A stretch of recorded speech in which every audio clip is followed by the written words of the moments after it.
Hey there, listeners. Have you ever met your superhero? Who is your superhero? I had a fascinating interview with a guy called Jack Cohen, and Jack is the founder and CEO of an organization called Dark Knight Ventures. Yep, we had that fascinating discussion around superheroes and the name of his organization. He actually is a mentor to, for over 43 years in helping organizations, and he's got experience around commercial real estate finance and business leadership. Now, Jack shared a whole lot of cool stuff with me in our interview. One thing he talked about was follow the person who makes me curious where he or she is going. Fascinating stuff. The other thing is he shared a 3-letter acronym, and you're going to have to get into the interview to understand what that is. But the title of this episode, the theme that is shared around leadership is a verb and not a noun, was awesome. Listeners, you've got to get into this interview now. So sit back and enjoy. Welcome to Leadership is Changing. Each week, we and our guests provide information and insights through exploring leading change. This is taking your leadership to another level by finding the balance between executive excellence and personal well-being through stories that inspire real change. It's time to adapt in our fast-moving world when leadership is changing with your host, Denis Giannoutsas. Hey there, listeners. Welcome to another wonderful episode of the Leadership is Changing podcast. Great to have you here with us today. And I've got an awesome guest with me. His name is Jack Cohen. Jack, massive welcome to you. Dennis, thank you. Really happy to be here. Really excited to continue our conversation. What is it? Outside of the closet, I guess. We were having a nice chit chat before, and now we're inviting all the listeners in. Absolutely. And so whereabouts are you in the world today? Today, I am in Aspen, Colorado, which is where my home is. As you would imagine, there isn't a lot of business in Aspen, Colorado, so I do have to travel. But I'm home, and I'm home for a couple of weeks, so I'm happy to be home. And is it good to be home and not having to travel? The answer is yes. I love it here. It's easy to get exercise, kind of like New Zealand, where you can just go outside and do something for an hour. I miss that, but for sure, my customers are all over the United States domestically, not Hawaii or Alaska. And on that basis, I enjoy what I do. I enjoy working with people, but I much prefer being home. Out my window, I'm looking at the mountains. It's very pleasant to try and do things. This is what work from home was meant to be. Yeah, beautiful, beautiful. And you're the founder and CEO of Dark Knight Ventures. And you've also helped Cohen Financial as an organization go from a $200 million operation to a $1 billion corporation. And you've also the author, or your latest book is actually called The Freedom Framework. So that's a really cool background that you've got. Also taking an organization from $200 million to $1 billion. That's brilliant. Tell us more about you. Tell us more about you and your background. The listeners would love to hear about you. Well, that's very nice. I'll approach it two ways. One is I always joke, I have made 3 great mistakes in my life. And the first one was going to work for my father. So Cohen Financial was a family business, and we'll get into leadership. And how did you get into leadership? Well, I wrestled it away from first generation. But Cohen Financial was in the real estate finance business.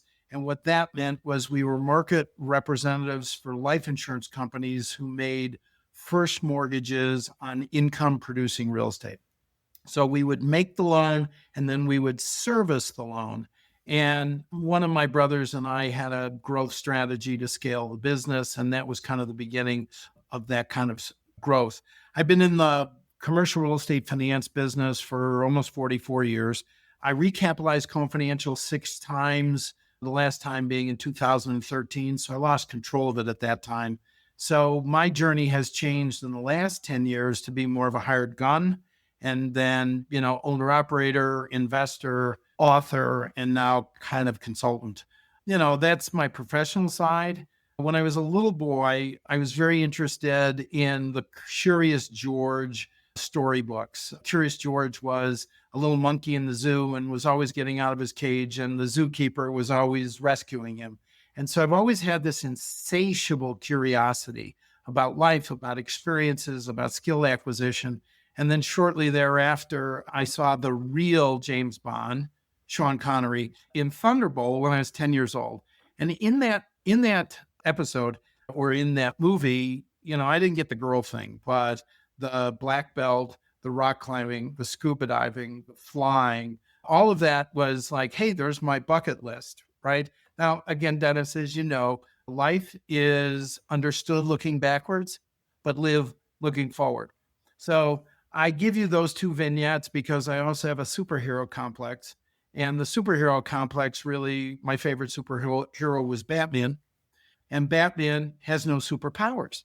What Batman is blessed with is intellectual and economic resources that he uses to create tools to put on his utility belt to give him human leverage to help others. And I thought, what a metaphor for a consulting business. So Dark Knight Ventures is like stolen Batman. Don't tell DC or Warner so that I get sued.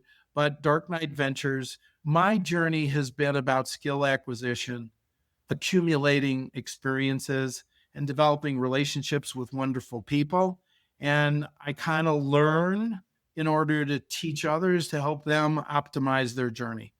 I guess the last part of it is I'm married. I have 4 children and 3 grandchildren, all a year old. Wow. Yeah. Wow. All a year old. Yeah. It was really, I'm blessed, but it was weird. In 22, 3 of my children got married 4 months apart.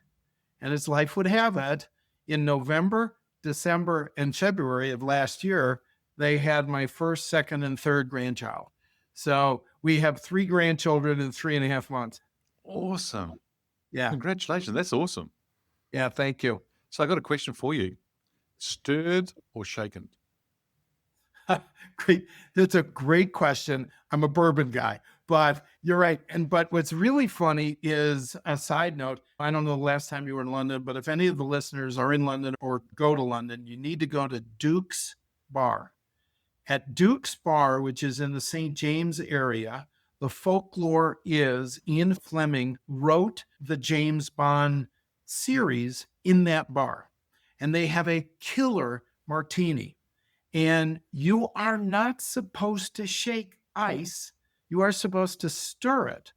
But James Bond, that was, as I'm told, Ian Fleming's joke in the books, in the movies, was shaken versus stirred. At Duke's Bar, they'll admonish you for that. Yeah. Wow. Wow. Cool. Well, listeners are probably wondering, what the heck is he asking, stirred or shaken? But thanks for giving that context now, because it's really important for them to understand it. I love the analogy around the superhero thing that you talked about. And I think that's clarity around you and about who you are, what you're looking for as well, and bring all those things together to help others as well in businesses. That's really good, because I'm not sure that leaders today have that kind of clarity. And I don't, even business owners, right? I don't think they have that clarity for a lot of them. And they struggle that with themselves, but they also struggle that with their businesses, and they wonder why it's not working. Do you see that? Yeah, I think it's really funny. I think you're 100% right. And in the textbooks, there was this concept of, authoritarianism. The military is the only place where leadership, where I say, Dennis, do it or I throw you in the brig, right? That doesn't work anywhere else, right? And so the textbooks created the concept of kind of servant leadership. I don't know that people really read those textbooks. What I have found is there are 2 types of businesses. One are what I call lifestyle businesses, and the other I would call a shareholder business. I'm going to pause in that definition. A lifestyle business, I think the main person is leading other people who are subservient to him to give him human leverage because he's the main man or she's the main woman to execute. I think that if you are a CEO, I believe the CEO's job is to protect, preserve, and grow shareholder value. And as a leader, I made a decision early on that I wanted my success to be the team's success. Therefore, my leadership style had to be to do everything I could to help them optimize their journey as a collective. And so, the hierarchy of a triangle that has the big shot on top, I always inverted it.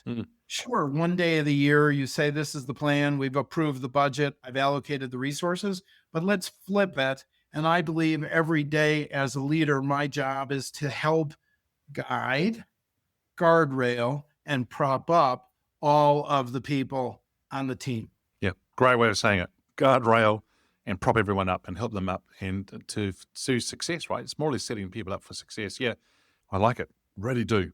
Awesome. This is going to be a great conversation here, listeners. So if you're not already taking notes, because I am, if you're not already taking notes, you need to go back and re-listen to this episode again. How did you actually get into leadership?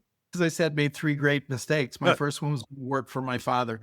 My father he would never admit it. He passed a couple of years ago at 93, but he was a phenomenal entrepreneur. But he was one of those entrepreneurs that talked a big game, delivered a big game, but it was about him. And we were all pawns supporting him, and it worked. But he was what the sports people would consider five-tool athletes. Like, he was a really unique professional. I never thought I was that talented. So I needed a team around me for the collective to accomplish. And I felt really that, my dad had a view there are two types of people: deal people and no one else you need. And the other thing he said is, you'll never make a name for yourself as a manager, as if that was deriding. But what I realized was, if my dad got hit by the proverbial streetcar, the shareholder value would evaporate. And so I started to push, and of course became conflict with my father. I started to push a diversification of revenues, customers, shareholders, and suppliers. And of course, that created conflict with my dad, because my dad could not distinguish between a conscientious associate expressing a difference of opinion. He couldn't separate that I was his firstborn expressing parental disapproval. So family business conflict, but to my dad's credit, he said, the future's you, and he walked out. So I was able to, maybe I created what do they call it? A battlefield promotion. But how did I get into leadership? In school, in overnight camp, I always found myself in leadership positions, not because I was narcissistic or dictatorial, but I was collaborative. I was good at organizing things. I could move people. Dennis, I think sometimes leaders have this gift to be able to see a future, an intended future that others can't really see, but the others are willing to follow. I had the opportunity at a conference once to sit at the speaker table, and it was Colin Powell. And so I said, "Oh, General Powell, nice to meet you, Jack Cohen. I have a question. How would you define leadership?" And he looked at me and he said, "The best definition of leadership I have ever come up with is from a non-com, a sergeant, who I asked, 'What's a good leader to you?' And he said, 'General, I follow the guy who makes me curious about where he's going.'" And I thought, okay, I'm back to Curious George. I'm back to collaborating. I'm back to helping others. Can I create a vision that creates curiosity that people will follow? And I actually think leadership is born if you can create a construct where others are interested in following. I love that. Seriously, I mean, that follow the guy who makes me curious about where they are going is strong. It's great. And in the sense that curiosity is a word that I think has got so much meaning to it and so much to it that people should be thinking about and being curious. It's a bit of a cliche here, being curious about the word curious. I think that's huge, because it also goes back to a bit around questions, asking questions, but being critical thinking too. And I think a lot of leaders have left that alone, that side of things. And so all of that, what you just said is great. And I like how you then are now marrying it all back up again around the Curious George and so forth. That's really, really good. Well, thank you. I also think it attracts people who are not just curious, but creative. Yes. Right. And you talk about, earlier in the conversation, we talked about like leaders today have left this behind. And I think that leadership has become, your context was leadership is changing. And I think one of the reasons why leadership is changing is simply because leadership, the way it's going, isn't working. And I think too many leaders become in positions of power, right? What is it? Power corrupts, and absolute power corrupts absolutely. There's so many examples where we've seen people get into leadership position, but they've lost the creativity, they've lost the engagement, they've lost the curiosity, and there isn't a pull energy that says, hey, today I have no idea where I'm going, but I want to follow Dennis. Where's Dennis going? And has anyone ever said to those people, don't be curious anymore, don't be creative? Has anyone ever done that?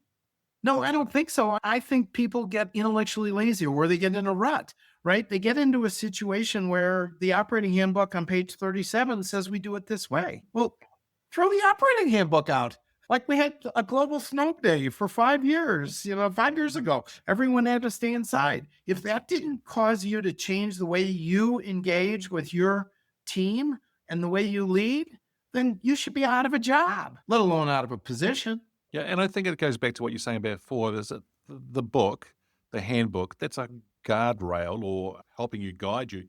But that doesn't mean that's the way you play it out, because life is different or Right. circumstances changes and so forth. Because I think you find here, Jack, is that a lot of people they use the excuse they don't have time, or they use the excuse I'm just too busy to be curious, too busy to be creative. And for a lot of them, that is the stuff that they loved. That's the stuff that they did. And then we were looking around for a new leader and we go, that's the person. Congratulations. You're now the new leader. Good luck. We'll see you in 12 months' time. And they've been taken away. I see leaders today, they are craving to put I call it hands on tools. They want to do more around that creativity, the curiosity bit. And I'm going, but who's told you that you shouldn't be doing it anymore? And I actually think it's their own mindset of they think they don't have to, or they've got behind this title now and they're hiding behind it. And I'm like, come on, step in front of that title and do the things that you need to do, because it's not only for them and them feeling good, it's actually, that's what the company deserves. They deserve a leader that's thriving out there, wanting to do more. Yeah, I think that's brilliant. I think it's really well said. But more importantly, I think it's 100% true.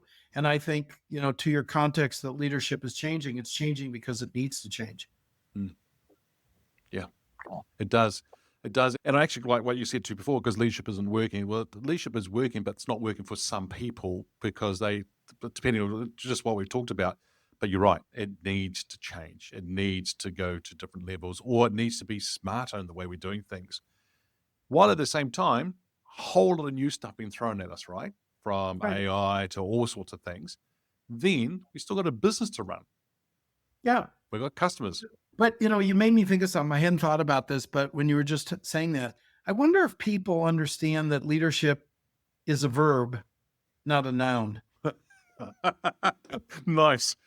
Yeah. No, but think about that. What you described was somebody who got the leadership title.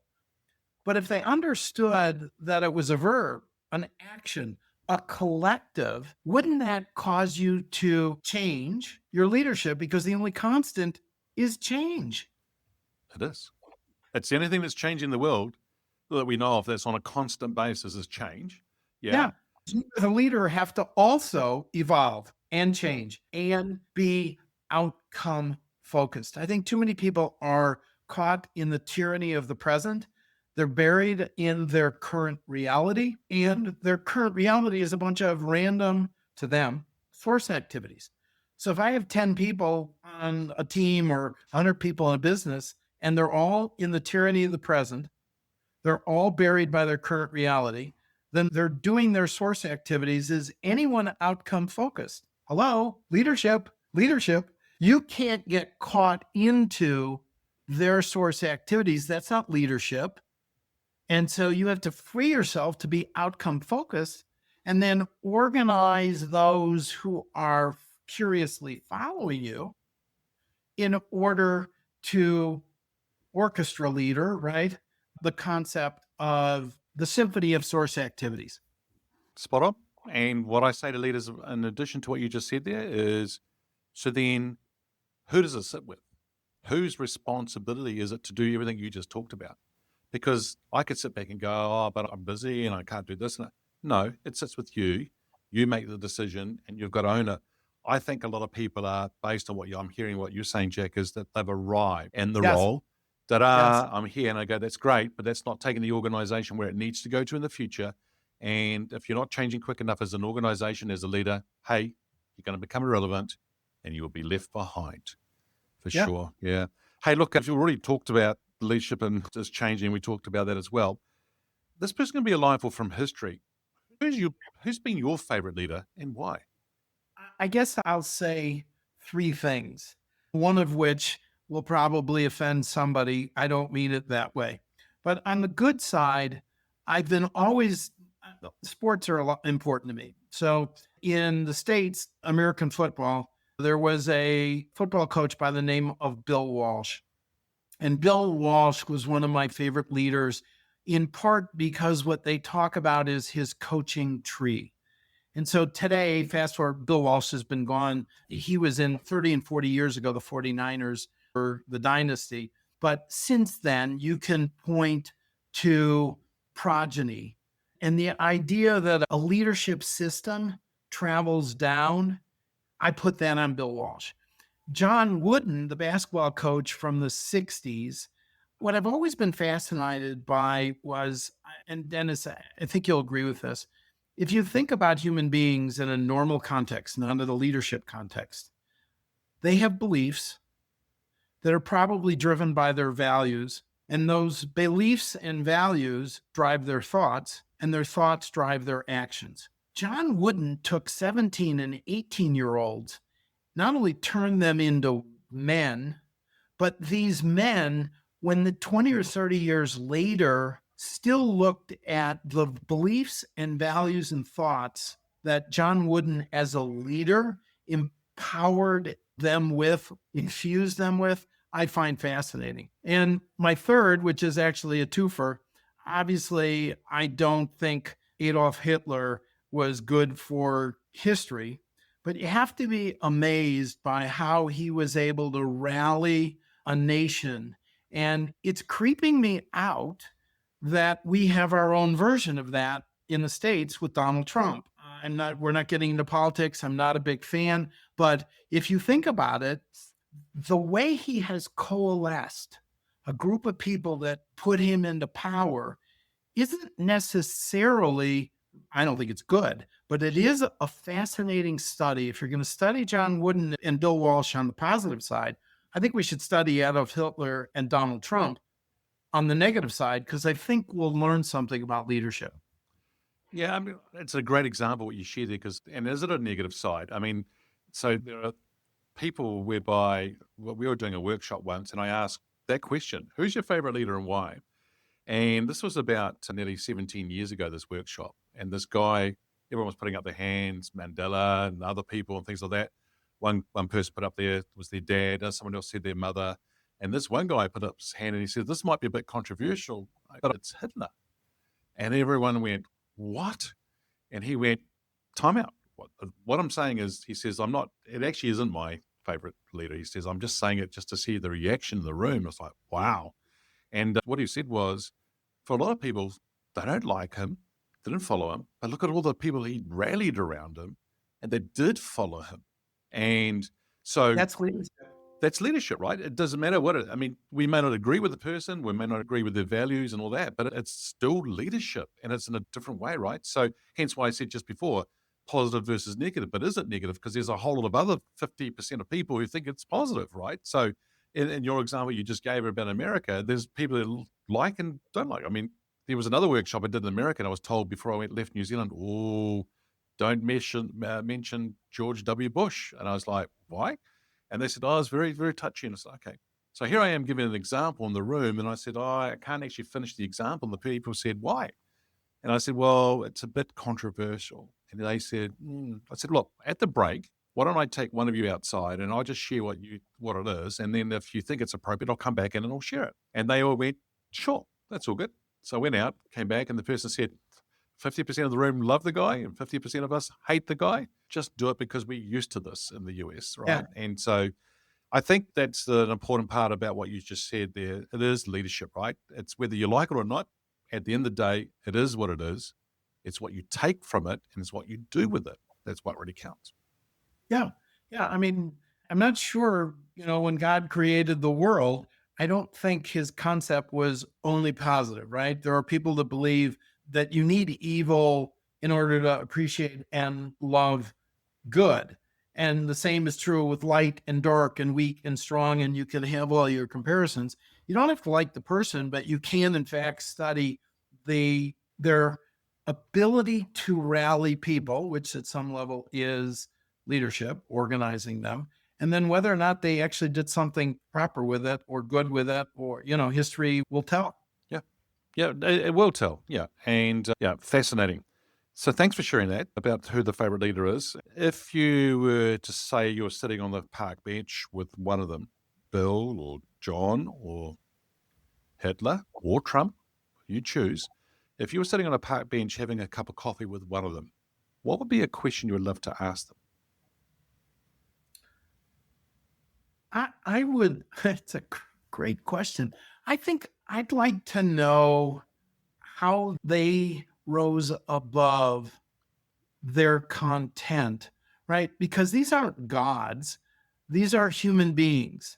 And this isn't like we're talking leadership, right? We're not talking athletic prowess, right? I can't do what Michael Jordan did with a basketball, right? But these men were human beings in their life. How were they able to rise above the content, create and hold a context that allowed not only creativity and curiosity to create a pull energy for people to follow, but how did they keep their own idiosyncratic craziness out of the mix? Like I have bad days. I get mad at people. I'm not a good leader because I just got pissed and got caught up in the content.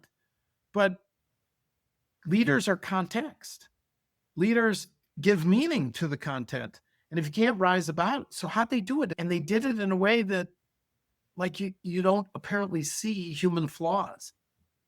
And then on the other side, there may be some flaws, but it is. And so sometimes it looks like the swan on the lake, right? So they look like they're gliding along. It looks really good. But down below, those feet are going, those weird feet are going 10 to the dozen.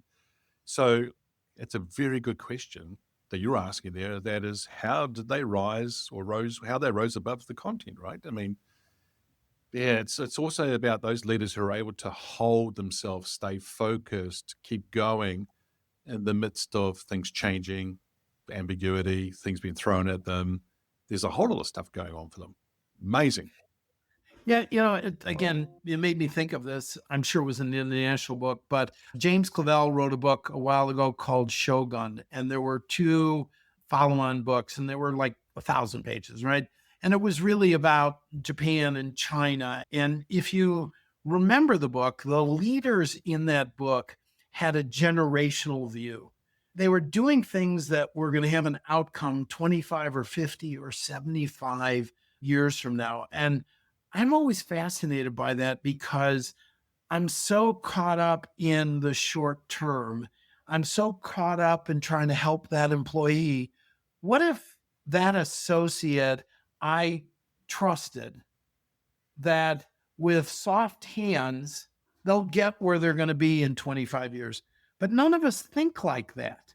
And I'm fascinated by these great leaders who've been able to do things, Nelson Mandela, that played out decades after they were gone. Yeah. So that's a legacy thing, right? That they've built. Right. But then the other thing is the guy comes out of jail. He could have easily have been bitter. And he maybe was, but he did it in a way that he led people as well. And that's just a big person. Fantastic, Yeah. right? You and I could probably talk hours about it. This is really, really good stuff. The world seems to be getting faster. And what does a leader need to do to be successful in that fast-paced, ever-changing world? What are your thoughts on that? I think adaptability. I mean, we were talking a little bit about your story and how you evolved. I don't know where the world's going to be in 5 years. I have a view the world will be more complex. My parents used to say, I'm sure your parents said, your world is so much more complex than mine was. And I found myself saying that to my children. And I'm sure I'm going to watch my grandchildren play with AI the way I play with a microwave, right?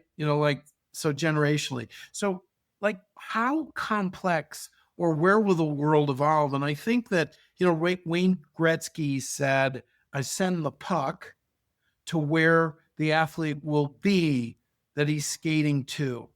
And so I really do think leadership has to get out of the tyranny of the present, get out of a short term thinking, and have a vision that's beyond 5, 10, or 15 years. I think if you worked backwards, you could have metrics and milestones and, check in points. Are we on track kind of thing, in a year or 2 years or 5 years?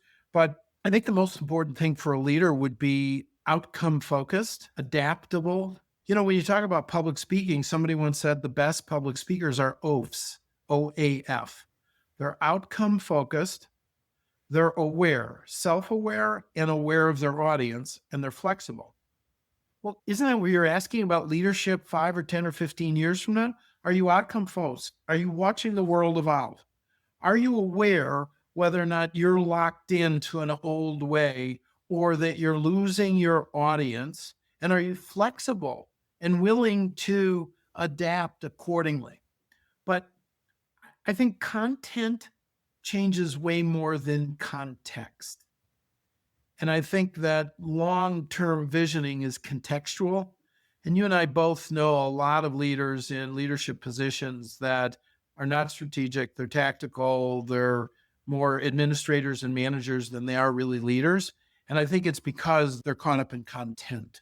Yeah, totally. I love it. Oh, the OAF piece that you talked about. Because if they just focused on those three things, right? I'm very much one to keep things simple.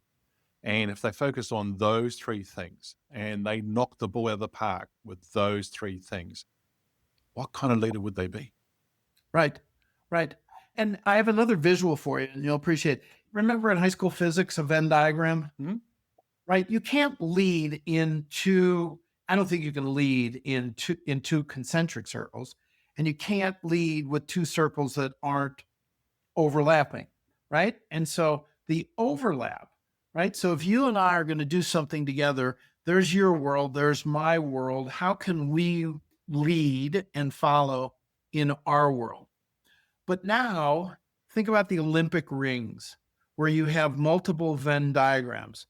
And now you're dealing with diversity, you're dealing with future, you're dealing with past, you're dealing with adjacencies, and your ability to manage the Venn diagram that grows into an Olympic ring, I actually think is the leader of the future.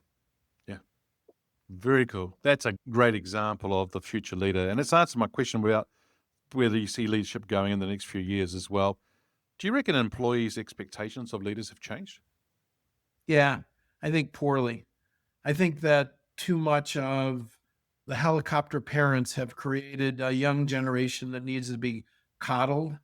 Everyone gets a participation award, right? That kind of stuff. And so I find it really fascinating in that regard.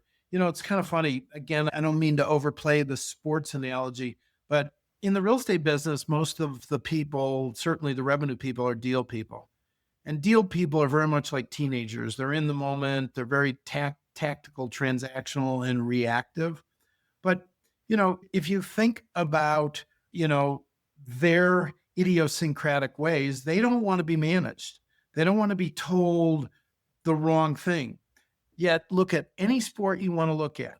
The best high-performing athletes really work best in a team and a system of accountability, not to Bill Walsh, but to the teammates, and on a team where the head coach, the leader, has got a vision, has got a strategy, has got a plan. And Denis, if you're not doing this right, I take you to the side and grab you by your shoulder pads and we work this out. I think employees today don't want that. Bill Belichick is too mean. He can't relate to the young athletes. And I think that's diluting the opportunity for leadership. Yeah, I totally agree. Totally agree. In New Zealand, this part of the world, in kids' sports on Saturday morning, over the last few years, they stopped counting the score. And I'm like, why? And what it's actually doing is it's teaching people, I think, I understand from one perspective where they're coming from, but I think it's also, it's driving the wrong behaviors and it's not teaching people how to go and focus on something and win at it, right? And that's something that's the skill set that's missing nowadays. Yeah. Yeah, that's a sport that's on sports, is on source activities and not focused on outcome. Yep. But when you have to get a job and make money to pay rent or decide to have a family, there are outcomes, there are scores, there are goal lines you have to cross. And you do need to keep score because if you don't, you're underwater. Yeah. It's the old cause and effect scenario, right? So people need to understand that. Yeah, for sure. Hey, Jack, it's been a real pleasure talking to you today. If our listeners are wanting to get a hold of you, where should they go? Very kind of you to ask. I appreciate it. I have a website, Dark Knight, as in Batman, Dark Knight 2Ks Ventures, plural.net. And I'm on LinkedIn, Jack M. Cohen, and I'm available. I'm reachable. We talked about, nouns and verbs. I kind of think what I'm here to do is to help others optimize their journey. So the journey is a verb, optimize is an adverb, and we're kind of a collective to make that happen. So my website, LinkedIn is where in social media, and I'm reachable. Excellent. We'll put those in the show notes. But Jack, once again, thank you so much for sharing your insights and being on the episode with me today. So thank you. Thank you. It was tremendously fun. It really was. I wasn't prepared we were going to go this way, but it was really energetic. I enjoyed the 2-man volleyball. Excellent. Well done. Well, there you go, listeners. So who or what is your superhero? Are you the person following the leader that makes you curious where they're going? Or are you the leader that helps people start to think about where you are going? Are you a noun or a verb in your leadership? That's an interesting question to think about it for sure. But it's very important for us to think about. Hey, it's been a real pleasure being with you. Thanks for joining us. Until next time, bye for now. Thank you for listening to this episode of Leadership is Changing with your host, Denis Giannoutsas. Each week, we and our guests provide information and insights through exploring leading change, inspiring executives and leaders to adapt and lead a bigger game in a fast-moving world.